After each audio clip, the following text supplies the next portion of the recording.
Have you ever reached a point where you started wondering, maybe I really wasn't enough? Not loving enough, not attractive enough, not patient enough, not supportive enough, not successful enough, not understanding enough. You kept trying to become the person they seemed to want, but somehow, the finish line kept moving. You changed the way you spoke. You changed what you wore. You became more careful about what you said. You apologized more. You gave more. You tolerated more. And somehow, it still wasn't enough. If you've ever lived through a relationship like this, I want you to stay with me because there is something you desperately need to hear. You may have spent years trying to solve a problem that was never your lack of worth. You were trying to become enough for someone who kept changing the definition of enough. And today, we're going to talk about why that happens, what it does to your self-worth, and how you can begin breaking free from the belief that you were the problem. Welcome to Love Unfiltered. This is a place for people trying to understand narcissistic relationships, emotional abuse, the struggle of leaving, and the difficult journey of finding yourself again afterward. And if this topic feels painfully familiar, I want you to know something right now. This video isn't about telling you that you were perfect. None of us are. We all make mistakes in relationships. But there is a profound difference between being asked to grow in a healthy relationship and being made to feel as though your entire existence is the problem. That's what we're going to unpack. Part 1. The moving finish line. One of the most exhausting experiences in an emotionally abusive relationship is feeling like you're constantly being graded. You think, if I just listen better, if I become less emotional, if I stop asking so many questions, if I give them more attention, if I become more attractive, if I stop complaining, if I become easier to love, then maybe everything will finally be okay. But then something else becomes wrong. You fix that, and something else becomes wrong again.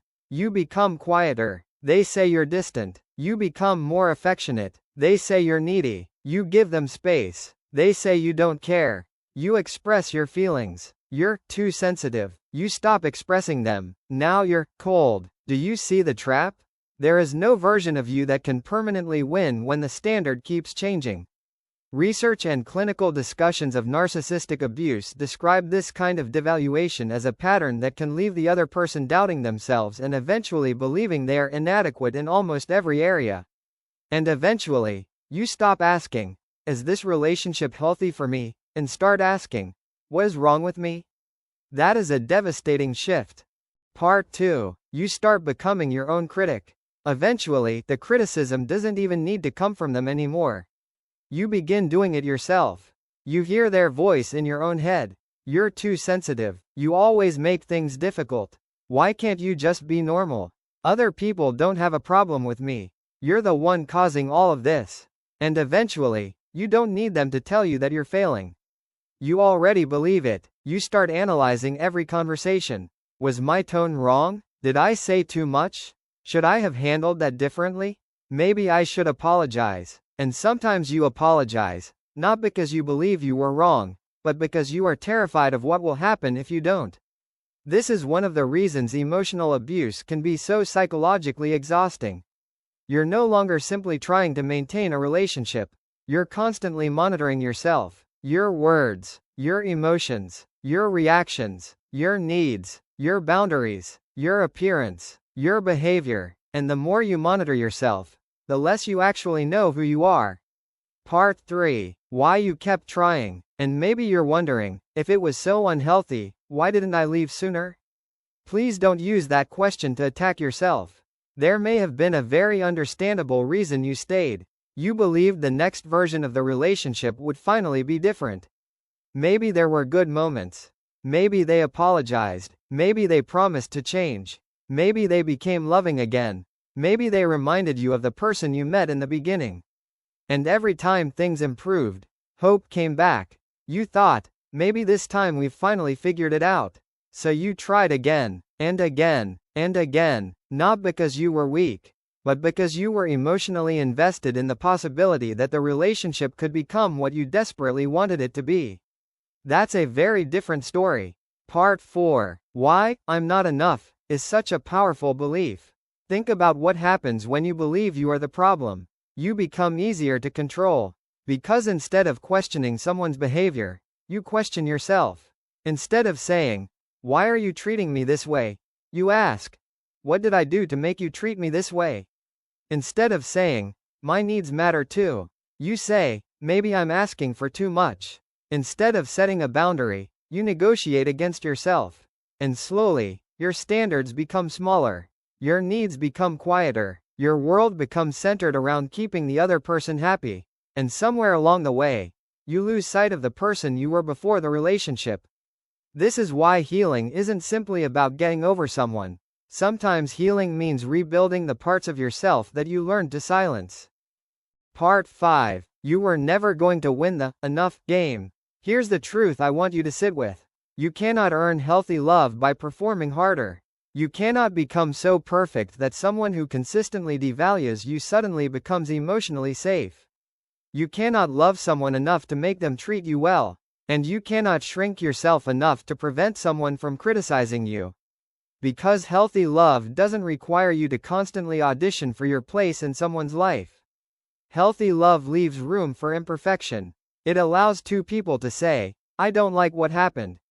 I need something different. I made a mistake. I'm sorry. Let's work through this." There is accountability without humiliation. There are boundaries without punishment. There are disagreements without making one person feel worthless. That's the difference. A healthy relationship may challenge you to grow, but it shouldn't make you feel like you have to become a completely different human being to deserve love. Part 6. What if they tell you someone else is better? And perhaps one of the most painful things after leaving is hearing, or imagining, that they found someone better. Someone prettier, someone calmer, someone more successful, someone who understands them. And suddenly that old wound opens again. Maybe I really wasn't enough. But stop. You don't know what happens inside someone else's relationship. You don't know what someone else is experiencing behind closed doors. And even if the next person is treated differently, that still would not prove that you were the problem. You are not competing for a position. Your worth isn't a ranking system. Another person's relationship with your former partner cannot rewrite your experience. And it certainly cannot determine your value. Part 7. How to stop blaming yourself. So how do you begin breaking the belief that you weren't enough? First, notice the language in your head. When you hear yourself saying, "I was too sensitive," ask, "Who taught me that my feelings were a problem?" When you think, "I asked for too much," ask, "Were my needs actually unreasonable, or were they simply inconvenient to someone who didn't want to meet them?" When you think, "I should have tried harder," ask, "How much of myself had I already sacrificed?" These questions don't automatically give you every answer, but they interrupt the automatic self-blame. Second, write down what you actually gave. Don't just remember what you think you did wrong. Write down what you contributed. The times you showed up. The compromises you made. The conversations you tried to have. The apologies you offered. The chances you gave. The ways you tried to repair things. Not to prove that you were perfect, but to give yourself the full story. Third, stop measuring yourself against their expectations. You don't need to become less emotional. You don't need to become endlessly patient. You don't need to stop having needs. You don't need to become smaller. The goal isn't to become easier for someone else to control. The goal is to become more connected to yourself. Fourth, learn the difference between guilt and responsibility. You may have things you genuinely regret. That's okay. Healing doesn't require pretending you never made mistakes. Take responsibility for what belongs to you, but stop carrying responsibility for another person's choices. You can say, "I made mistakes," without saying, "Therefore, I deserved to be mistreated." Those are completely different statements. Part 8. The moment you start coming back to yourself. And something beautiful can happen when you stop trying to prove that you're enough. You start asking different questions. Not, "How can I make them happy?" but, "Am I happy here?"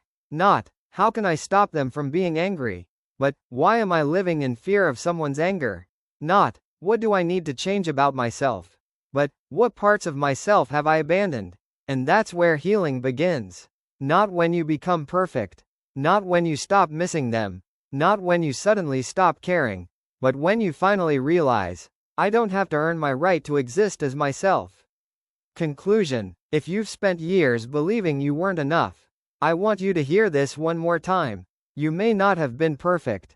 You may have made mistakes. You may have things you wish you had handled differently.